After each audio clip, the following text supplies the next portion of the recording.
Good morning and welcome to Excellent Wife in Training. I am Jill Ragg, and today we're going to be talking about housework in light of eternity. Isn't the sun perfect? It's an important theological point to note that we as humans were created for work before the fall ever happened. Having work is not part of the curse. It's actually part of what we were created for. And women especially were called to work in coming alongside and being a helper to man, as God created Eve to be a helper to Adam in his work in the garden. So work is not a result of the curse, even though I know at times we struggle with seeing it as a problem in our lives. It's really a very big purpose in our lives. And in that truth, we can see that whenever we work with a half-heartedness or a laziness, as is confronted over and over within the book of Proverbs, we can know that we are not living the way that God has created us to work. And so instead, we need to keep in mind that God created us while we're on this earth to work and to bring him glory through that. And then we know that when we get to heaven, we're going to have another job to do. We don't know fully what that will look like, but we do know that our work here is laced with sin. It's laced with toil. There is the curse of the thorns to make our job difficult, so to speak. And our work in heaven will be perfect, and it will be fulfilling and done with complete joy in glorifying God. And will continue to grow and change and enlarge in ways that we can't even understand in our human minds. Titus 2:5 talks about our role as women, that the older women are to train the younger women how to be women who love their husbands and love their children, and are keepers at home is the third point there. And a keeper at home in the original language gives the idea of a guard. And when you think of a guard, they are at home. They're protecting the home and caring for the home. And so we are to have a keeper, a guard idea that we are focused on our home. And that is one of our main spheres of influence. If you are single and in a home, if you are a wife, if you are widowed, in all those different regards, we have a home to care for. And of course, there's no rules about who does what within the home as we seek to serve one another. But the home is a woman's primary domain. And within our home, we work and we labor out of love. Love is dying to self. And so when we are laboring in our home, we are being Christ-like, and we are serving the one who served his very life for us. And so within our home, we also are working to love others and to have an order within our home that allows an overflow out of our home and into other people's lives. This is an idea of loving our neighbor more than we love ourselves. So there may be an aspect where you are keeping your home for the good of others and the good of your God, and not even necessarily the way you want it to be. That is Christ-likeness. When I look at Proverbs 31, I see a lot of a woman's inner attitude towards the work within her home. So if you are seeking to glorify God and you are being prepared for an eternity with God, then we look at Proverbs 31 and we see some words that describe our high calling as an excellent wife. There is the verse that says she willingly works with her hands. It says she works with delight. She senses that her gain or her profit in her work is good. She smiles at the future and is not afraid. She is praised in the end for all of these good works. And so we see in that a heart attitude, an attitude that loves her work. We have to ask ourselves, do we love our work? Sometimes housework can be mundane and kind of ordinary, but God calls us in our ordinary, in our work, to seek to glorify him as best as we can, to be preparing our hearts for eternal praise to him. And because he has laid out that we are to be workers at home, guards of our home, caring for our home, then we should want to be the most glorifying we can be while we are performing those deeds here on earth. When you think about caring for your home, of course, I've talked about those who are lazy or slothful, and that would not be glorifying to God. But also we might need to mention that being a perfectionist in your home might also not be glorifying to God when it hurts relationships.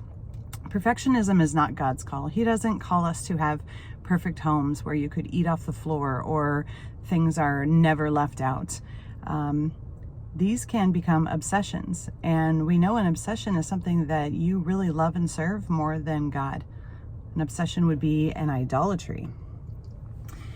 So we need to find the right balance for how much to work on certain aspects of our home and how much we need to let go so that we can be, like Proverbs 31:26 says, watching over the affairs of our home in all aspects. That's the hearts, the cleanliness, the hospitality, the open door, the times when the door needs to be shut, the glorifying of God, the training of hearts and minds within the home. Another thing I want you to think about, and we're thinking of housework in light of eternity, is hospitality. We are called to be hospitable, not necessarily to entertain. So we need to see hospitality as ministering to others, which of course is a Christ-like attitude.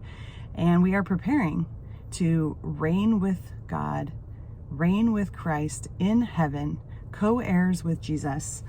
And we are seeking to grow in godliness as He has commanded us here on earth.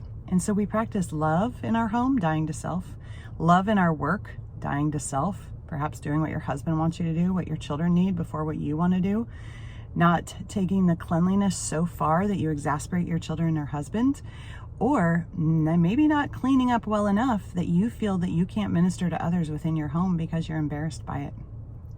So Proverbs 31:26 again says that the excellent wife watches over the affairs of her home. So we need to guard all aspects, the people, the things, the stewardship, the cleanliness, all of those things combined go into watching over the affairs of our home. As well, when you are taking care of the glorious mundane of your home and you're cleaning and organizing and you're thinking about eternity, you're training up the next generation. You're modeling for them how one lives an orderly life, keeps an orderly home, keeps an orderly heart. You are preparing future generations. So how you keep your home affects your children, which affects your grandchildren.